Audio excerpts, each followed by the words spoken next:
Αν θες να αλλάξει η ζωή σου, ανέλαβε 100% την ευθύνη της. Αποφάσισε τι θες, πίστεψε ότι το αξίζεις.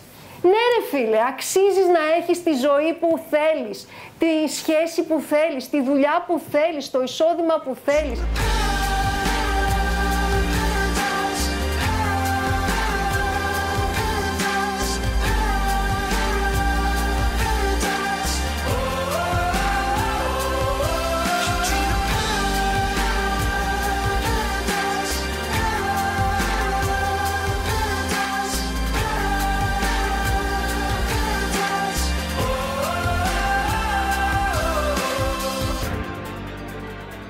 Από εσάς ρίχνουν την ευθύνη στο ότι δεν έχουν καταφέρει να κάνουν ακόμα αυτό που θέλουν στην οικονομική κρίση.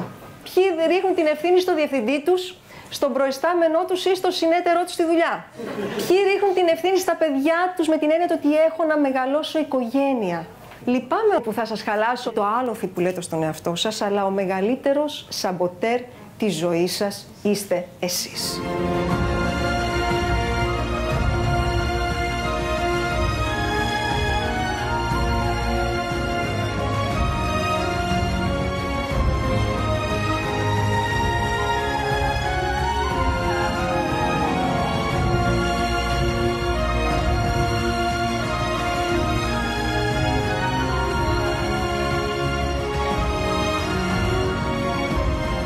Είτε λες μπορώ, είτε λες δεν μπορώ, τούτο εδώ το νιόνιο σου λέει ναι και πάει και εκτελεί την εντολή που του δίνεις. Άρα προσέξτε τι σκέφτεστε και τι εντολή δίνετε εδώ. Θα λέτε δεν μπορώ ακόμα, δεν ξέρω πώς να το κάνω ακόμα.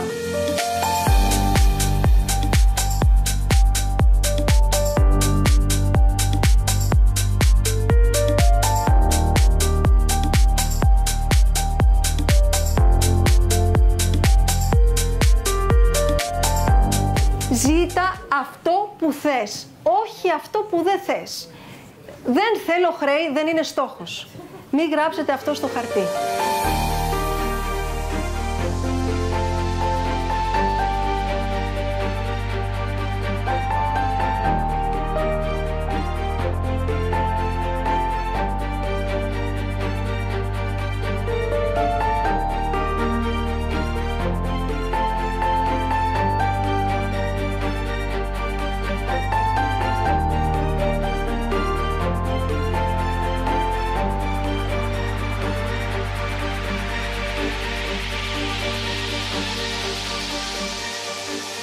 Κάντο μου πιο συγκεκριμένο.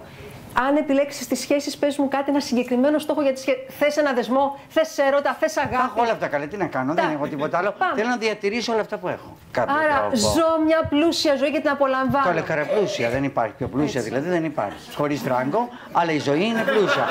Έτσι κι αλλιώς.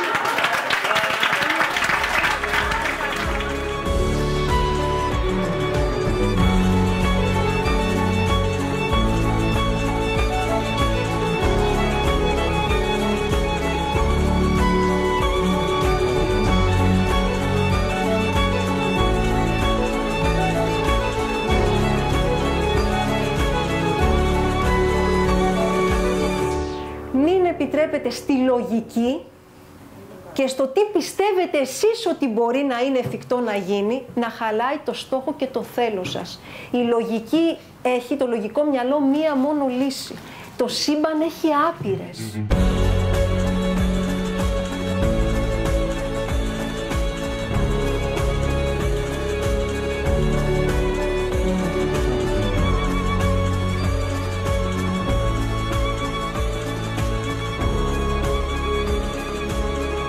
Οραματίσου το στόχο σαν να τον έχεις πετύχει. Δεν υπάρχει μεγαλύτερο εργαλείο και πιο αποτελεσματική διαδικασία από το να βλέπεις την εικόνα και να οραματίζεσαι αυτό που θες. Ερωτευτείτε τον στόχο σας σαν τη μεγαλύτερη καψούρα της ζωής σας.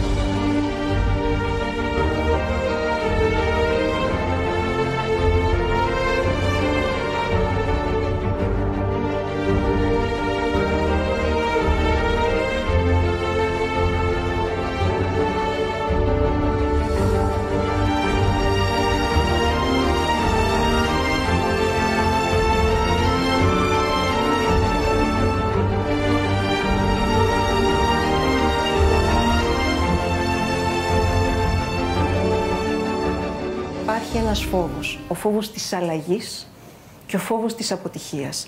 Τι θα γίνει αν χάσω το γνωστό? Τι θα γίνει αν βγω έξω από το safe zone? Αν χάσω, Ελένη μου, το μισθό που έχω, έστω και αν είναι ο πετσοκομμένος, τα 1.000, τα 800 ευρώ.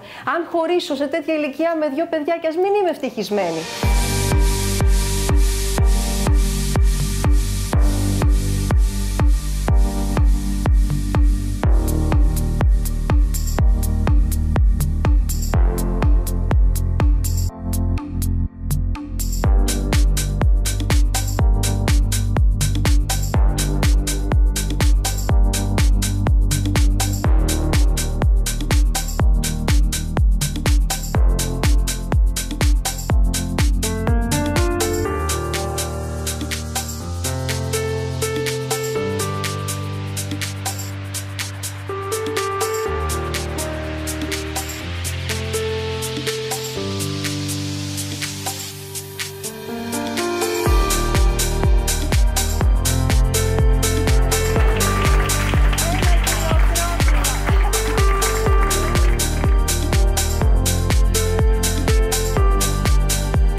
Και ασχολούμαι 5 λεπτάκια με μένα για να δω εγώ τι κάνω, ποια είναι η δικαιολογία που λέτε μέσα σας, πώς το προκαλέσατε εσείς αυτό, τι κάνατε που δεν έπρεπε να κάνατε, που δεν βάλατε όρια, που δεν είπατε φτάνει πια.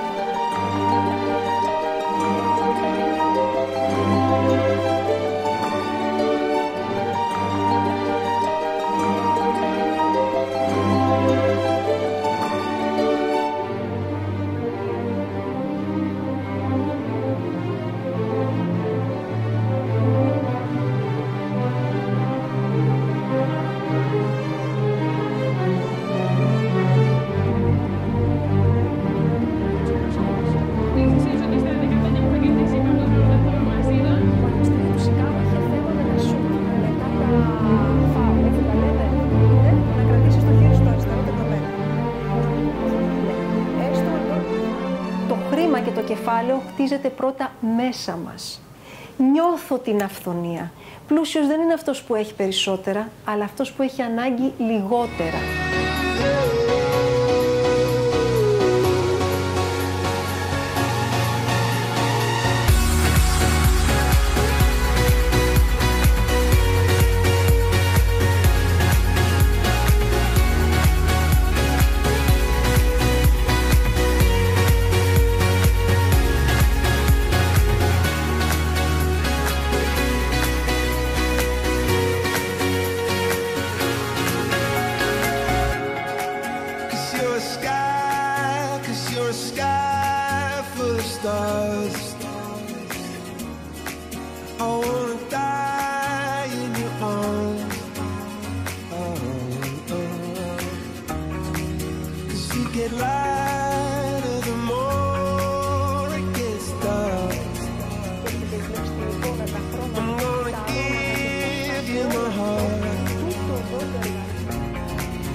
Πετάξτε από πάνω σας ό,τι σας βαραίνει, ό,τι έχει σαπίσει και ό,τι έχει κάνει τον κύκλο του.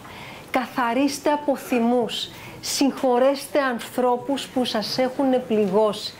Δεν γίνεται να πάτε να πάρετε το στόχο σας βαρνώντας θέματα του παρελθόντος. Συγχωρήστε τους ανθρώπους, ακόμα και αν είναι η μάνα σας, ο πατέρας σας, ο συνεργάτης σας, ο πρώην σύζυγος. Όλοι οι άνθρωποι είναι καθρέφτες που ήρθαν να μας καθρεφτήσουν κάτι που έπρεπε να αλλάξει εκείνη την εποχή. Απελευθερώνετε εσείς ενέργεια, συγχωρείτε εσείς και αλλάζει το σύμπαν όλο. Σας ευχαριστώ πάρα πολύ.